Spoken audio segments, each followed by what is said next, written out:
Bom, vamos, conversar sobre as alterações promovidas na Lei 8.212 por essa Lei 12.873, de 24 de outubro de 2013. Essa lei, ela convalidou disposições que já vieram na medida provisória 619, só que ela foi além, ela trouxe mais novidades no sentido de incluir novos dispositivos, tanto na Lei 8.212 quanto na Lei 8.213. Então, vamos examinar essas alterações. Inicialmente, devemos lembrar que são alterações relativas ao segurado especial. Aconteceram mudanças na condição de segurado especial em 2008, foram mudanças importantes e depois, com a medida provisória 619, mais mudanças vieram que foram confirmadas por essa nova lei. Então, primeira mudança diz respeito à possibilidade de contratação de empregados ou de pessoas que prestem serviços de caráter eventual para o segurado especial. Quando foi feita a primeira modificação, no ano de 2008, se entendeu que um segurado especial até poderia ter empregado, desde que fossem empregados ou prestadores de serviços eventuais não permanentes, tá? E o que era não permanente? Eram pessoas que, prestando serviço, totalizassem no ano um desembolso por parte do segurado especial de, no máximo, 120 diárias. Esse critério de 120 diárias como sendo contratação não permanente de mão de obra continua. Só que anteriormente se entendia que essa contratação tinha que ser no período da safra. Com a mudança da legislação, o segurado especial pode contratar essa mão de obra, desembolsando no máximo 120 diárias por ano, mas não existe mais essa questão de ter que contratar só no período de safra, porque hoje independe do período. Só o que interessa é respeitar aquele limite de até 120 diárias, que é o que eles chamam, de 120 diárias por ano, tá? Outra coisa importante, tá? É que antes não se cogitava do que fazer quando o segurado especial tivesse um empregado, contratou um empregado por 2 meses, esse empregado adoece, afasta de auxílio-doença. No período que o empregado está de auxílio-doença, ele não vai ser demitido, ele fica com a anotação de licença na carteira. Ele, então, ainda é empregado desse segurado especial, mas esses dias estão contando, esses dias de afastamento por auxílio-doença, para compor essas 120 diárias por ano. A lei vem para explicar que não vai se computar, dentro dessas 120 diárias, o período de auxílio-doença. Então, vamos examinar o artigo. A redação anterior dizia o seguinte: o grupo familiar pode se utilizar de empregados contratados por prazo determinado ou aquele trabalhador, tá, que preste serviço eventual em épocas de safra, à razão de, no máximo, 120 pessoas dia no ano civil, em períodos corridos ou intercalados, ou ainda por tempo equivalente em horas de trabalho. Então, são 120 diárias por ano, tá? E essas diárias, se eu tiver, por exemplo, um trabalhador trabalhando meio-dia durante 240 dias, no final vai dar também 120 diárias. O que mudou primeiramente com a medida provisória 619, que é de junho de 2013? A primeira coisa é que saiu essa expressão aqui, épocas de safra. E a segunda coisa é que ficou explicado que não é para computar nos 120, nas 120 diárias, o período de afastamento em decorrência da percepção de auxílio-doença. E a Lei 12.873 manteve a redação da medida provisória, só mudou isso aqui, 120 pessoas dia, aí ele diz aqui, razão de no máximo 120 pessoas por dia no ano civil. Uma pequena mudança de redação que não muda o sentido, tá?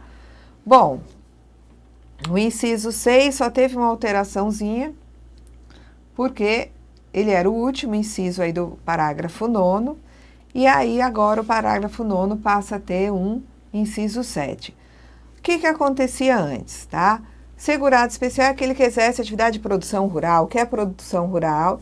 É a atividade onde ele cria animais, ele planta, tá? Então, atividade, né, de criação de animais, de plantio. E também o produto rural, ele podia ser in natura, mas também beneficiado ou industrializado de forma rudimentar. E a Lei 8.212 entende, né, a legislação entende que o que é industrialização rudimentar? É aquela onde a transformação gera um resultado que não obriga ao pagamento de IPI. Então, no passado, no momento em que a industrialização, o processo de industrialização gerasse um resultado que obrigasse a pagar IPI, não era mais industrialização rudimentar, não era mais atividade rural, tá? Bom, hoje a coisa muda. Por quê? Porque o segurado especial, a partir da medida provisória 619, ele vai poder participar de microempresa, onde, né, ele exerce atividade agrícola, agroindustrial, de agroturismo, né? E desde que os outros sócios sejam segurados especiais, desde que ele continue exercendo atividade de produção rural, desde que essa empresa, essa microempresa esteja no mesmo município e município limítrofe àquele em que ele exerce atividade rural, ou seja, pode acontecer de um segurado especial ter uma microempresa e exercer atividade industrial, agroindustrial. Entra a fruta e sai um enlatado, né, um doce em lata. Isso é industrial que obriga a pagar IPI.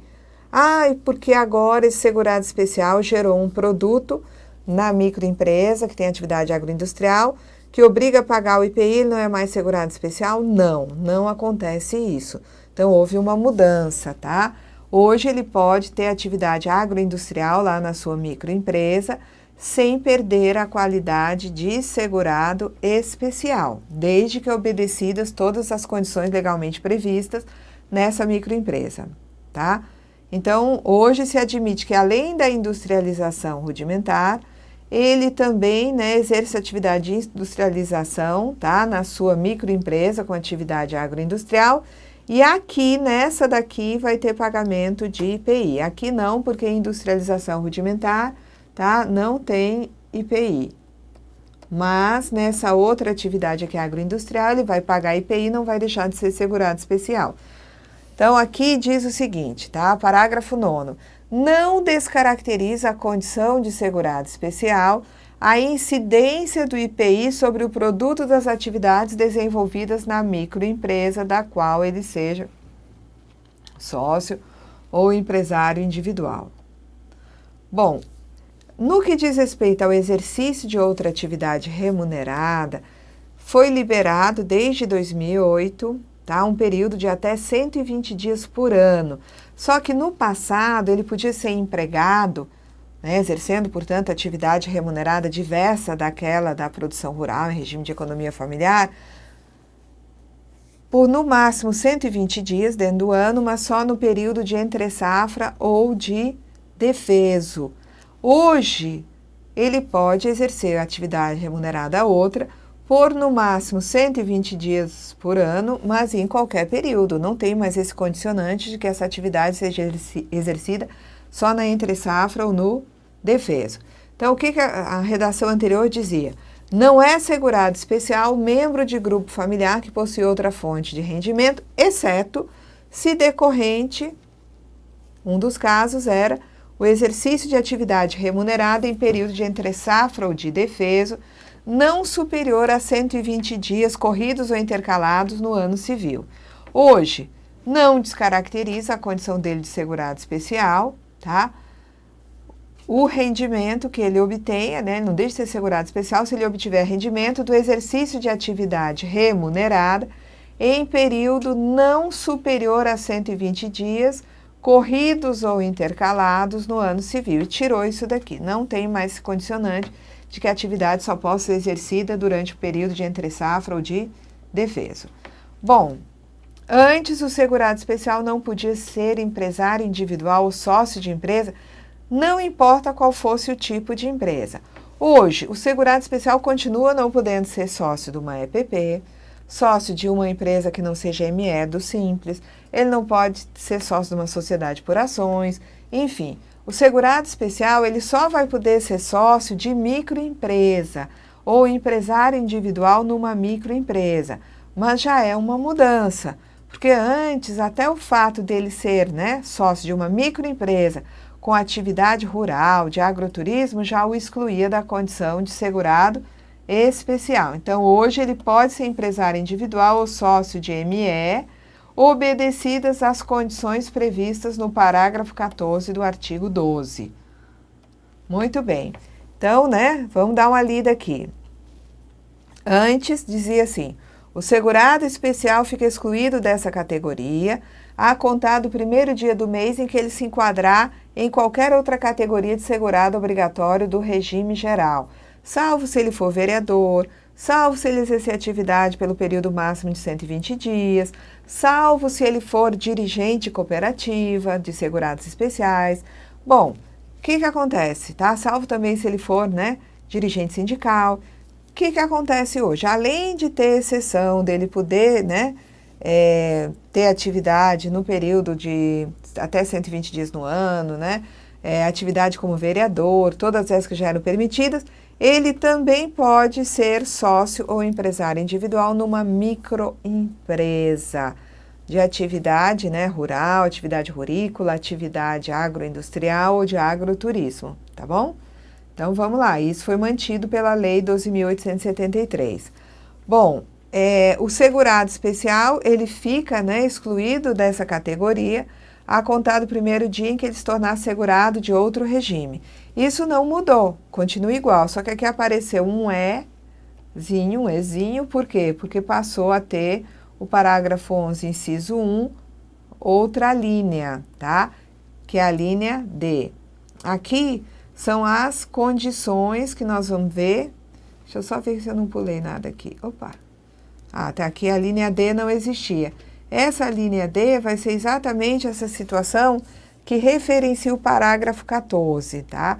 Então, o segurado especial, conforme nós já dissemos, pode ser empresário individual ou sócio de microempresa, obedecidas as condições que estão no parágrafo 14 do artigo 12. Quando ele for sócio, ele tem que ser sócio de uma microempresa que esteja no mesmo município e município limítrofe daquele em que o segurado especial exerce atividade rural. Os outros sócios que porventura, né, existem, ele pode ser empresário individual, está numa sociedade, quando é sociedade, os outros sócios também têm que ser segurados especiais, todos têm que continuar a exercer atividade rural em regime de economia familiar e o objeto dessa microempresa tem que ser agrícola, agroindustrial ou agroturístico. E ele vai dizer o seguinte, que o segurado especial, ele fica excluído dessa categoria, e a redação é a mesma na medida provisória e na lei, a contar do primeiro dia do mês em que participar de uma sociedade empresária, simples, tal, né, em desacordo com as limitações que estão no parágrafo 14. Então, se ele for sócio de uma EPP e não de uma microempresa, está excluído a partir do primeiro dia do mês em que ele se tornar sócio da EPP. Se ele se tornar sócio, né, de uma, enfim, sociedade por ações, enfim, né, se não for microempresa, ou se for uma microempresa que seja uma padaria, ele se tornou sócio de uma microempresa, essa microempresa é uma padaria onde produz pão comprando dos outros a matéria-prima, não é agroindústria, é só indústria de panificação mesmo, tá? Ele, né, está numa microempresa, sim, mas ele tem um sócio que é comerciante, inclusive tem um outro supermercado, o sócio dele nem é segurado especial, tá? E é uma atividade somente industrial, ele está excluído da condição de segurado especial. Por quê? Porque quando ele é sócio de empresa, ele tem que obedecer a todas as condições que estão no parágrafo 14, tá? Uma das coisas que se tem aqui também na Lei 8.212 é que quem exerce atividade remunerada está obrigado a contribuir. Então, se ele exerce atividade remunerada em período não superior a 120 dias, corridos ou intercalados no ano civil, ele continua sendo segurado especial, mas vai ter que contribuir. Se ele está exercendo atividade durante 120 dias como empregado, ele vai contribuir como fazem os segurados enquadrados na categoria de empregado. Se ele for vereador do município, ele não deixa de ser segurado especial, mas vereador também se enquadra na categoria de segurado empregado, ele vai ter que contribuir. Se ele for dirigente de cooperativa rural e tiver uma remuneração como dirigente cooperativa, ele vai ter que contribuir como fazem os demais dirigentes. Empresas que seriam contribuintes individuais. Se ele for empresário individual, sócio de microempresa, ele vai ter que contribuir como fazem os demais sócios de empresa, que são contribuintes individuais, tá? Então, o disposto nos incisos 3 e 5, e se acrescentou aqui o parágrafo 14, que é quando ele é sócio ou empresário individual de microempresa, não dispensa o recolhimento de contribuição devida em relação ao exercício das atividades de que tratam os referidos dispositivos. Bom, e o parágrafo 14 é o tal, que não existia antes, na redação anterior da Lei 8.212, e passa a existir agora, na verdade, a partir da medida provisória 619.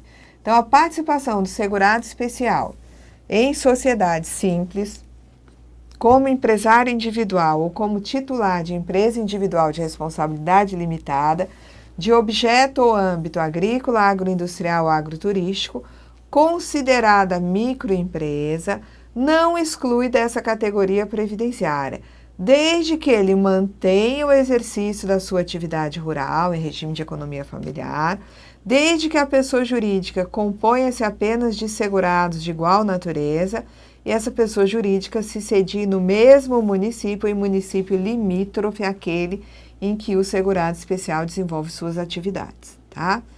Bom, o parágrafo 15, ele foi vetado.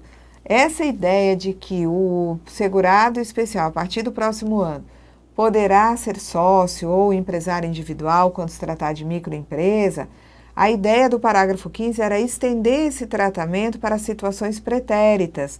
Então, aquele que tivesse sido excluído da categoria de segurado especial, porque lá em 2011 ele se tornou sócio de uma microempresa, essa situação estaria revertida, ele não teria de ser excluído desde então, tá? Mas isso foi vetado. Essa coisa do segurado especial, tá, de ser sócio ou empresário individual de uma microempresa, não retroage.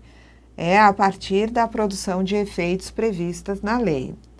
Bom, obrigações do segurado especial responsável pelo grupo familiar.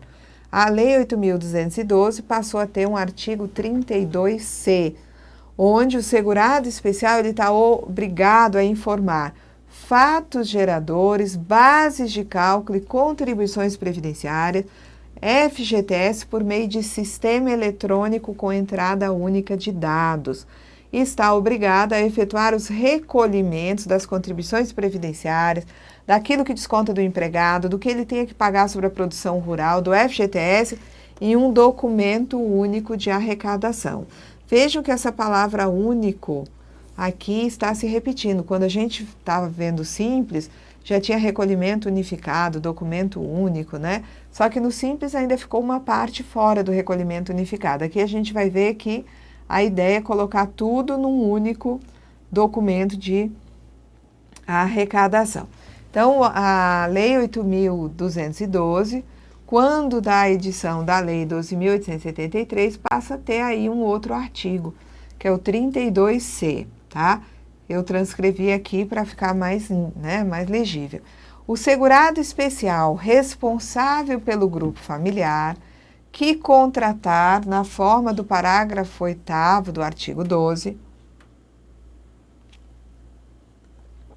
ele tem empregados, tem pessoas que prestam serviço de natureza eventual, ele vai apresentar as informações relacionadas ao registro de trabalhadores, fatos geradores, base de cálculo, valores de contribuições da Previdência e FGTS, bem como outras informações de interesse da Secretaria da Receita Federal do Brasil, do Ministério da Previdência, do Ministério do Trabalho e Emprego e do Conselho Curador do FGTS por meio de sistema eletrônico com entrada única de dados e efetuará os recolhimentos por meio de documento único de arrecadação. Os ministros da Fazenda, Previdência, Trabalho e Emprego vão dispor em ato conjunto sobre a prestação dessas informações, a apuração, recolhimento e distribuição dos recursos recolhidos e sobre as informações geradas por meio desse sistema eletrônico de entrada única de dados e da guia de recolhimento também, que é um documento único de arrecadação. Ou seja, isso aqui é uma mensagem de que virá regulamentação e a gente vai ter oportunidade adiante de expandir, de detalhar mais essa, né, essa previsão aí. Então, isso aí vai entrar dentro da lógica do e-social, tá? Que nós vamos examinar daqui a 2 aulas, tá? Nós estaremos, depois dessa, mais uma aula sobre as alterações da Lei 8.203, depois vamos falar de e-social, tá? Onde nós vamos ver que essa lógica da informação através de entrada única de dados e com essas informações aí previstas, corresponde à lógica do e-social. Vamos lá. Então, as informações prestadas nesse sistema eletrônico vão ter caráter declaratório, constitui instrumento hábil e suficiente para a exigência dos tributos e encargos apurados, substituem, tá, a obrigatoriedade de entrega de todas as informações, formulários e declarações a que esteja sujeito o grupo familiar, inclusive relativamente ao FGTS. O segurado especial, ele tem que arrecadar as contribuições previstas no inciso 10, que é quando ele vende produto rural para outro produtor rural, outro segurado especial, quando, tá, ele vende no varejo, quando ele vende no exterior, particularmente o Senar, é devido às contribuições de Seguridade, SAT não, né? Então, a do 12 é quando ele vende artesanato rural, que ele tem que contribuir sobre a receita obtida com artesanato. Quando ele presta serviço de turismo rural, quando ele obtém, né, receita a partir de produção artística, nesses casos é ele próprio a recolher a contribuição. O 13 trata da contribuição do empregado que ele tem que descontar. Então, essas contribuições previdenciárias sob sua responsabilidade, mais o FGTS, tudo junto vai ter que ser recolhido até o dia 7 do mês seguinte ao da competência.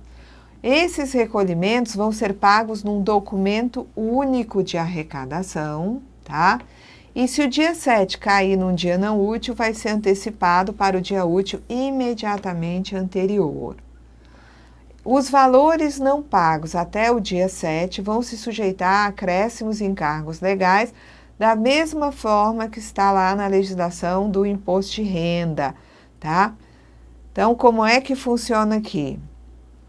0,33% ao dia, até o máximo de 20% a multa de mora. Juro, nada no mês de vencimento, se conseguir regularizar no mês de vencimento. Selic até o mês anterior ao do pagamento, juro de 1% para o mês de pagamento. E também, né, o que está lá no artigo 22 da Lei 8.036, quando se trata de depósito de FGTS. Então, existe aí a aplicação da mesma lógica de acréscimos legais previstas para tributos federais, para imposto de renda e para o FGTS. Para o segurado especial, continua sendo aplicada a mesma lógica. O recolhimento do valor do FGTS vai ser creditado diretamente em conta vinculada do trabalhador, assegurada a transferência dos elementos identificadores do recolhimento ao agente operador do fundo, tá? Então, a Caixa Econômica é que vai ter o controle dessas informações. O ato conjunto dos ministros envolvidos, né, Previdência, Fazenda, Trabalho e Emprego, vai regular a compensação e a restituição de valores de tributos e de encargos trabalhistas recolhidos no documento único de arrecadação indevido ou em montante superior ao devido. Então, o recolhimento indevido nesse documento único de arrecadação vai gerar direito à compensação, restituição, e essas operações têm que ser regulamentadas por ato conjunto desses ministros. A devolução de valores do FGTS depositados em conta vinculada do trabalhador vai ser regulamentada através, né, de norma do Conselho Curador e do agente operador do FGTS. O produto da arrecadação, através do documento único, vai ser centralizado na Caixa Econômica Federal, tá? E a Caixa, com base nos elementos identificadores do recolhimento, disponíveis, né, nesse sistema eletrônico de entrada de dados, vai transferir para a conta única do Tesouro os valores dos tributos e contribuições, né, na verdade, as contribuições aí previdenciárias, né? A impossibilidade de utilizar sistema eletrônico, tá, de entrada de dados vai ser objeto de regulamento a ser editado pelo Ministério da Fazenda e pela Caixa Econômica. A sistemática de entrega de informações e recolhimentos poderá ser estendida, tá, para o produtor rural, pessoa física, para o chamado empregador rural, que é aquele produtor que desobedece a alguns requisitos, não pode ser segurado especial, vai ser um produtor rural, empregador rural, enquadrado na categoria de contribuinte individual. Aplicam-se as informações entregues na forma desse artigo, o disposto no parágrafo 2º do artigo 32 e no artigo 32A, tá? O parágrafo 2º do artigo 32 diz que a declaração, que aqui ele se refere à GFIP, mas vai também se aplicar às informações prestadas no sistema eletrônico pelo segurado especial, tá? Que essa declaração feita pelo segurado especial lá nesse sistema eletrônico vai constituir instrumento hábil e suficiente para a exigência do crédito tributário e suas informações comporão a base de dados para fins de cálculo e concessão dos benefícios previdenciários, tá? E o artigo 32A, ele fala que se não houver a declaração, a prestação das informações, ou se as informações forem prestadas de forma incorreta ou com omissões, vai ter uma multa de R$20 para cada grupo de 10 informações incorretas ou omitidas e vai ter uma multa de 2% ao mês calendário ou fração incidente sobre o montante das contribuições informadas, ainda que essas contribuições tenham sido pagas.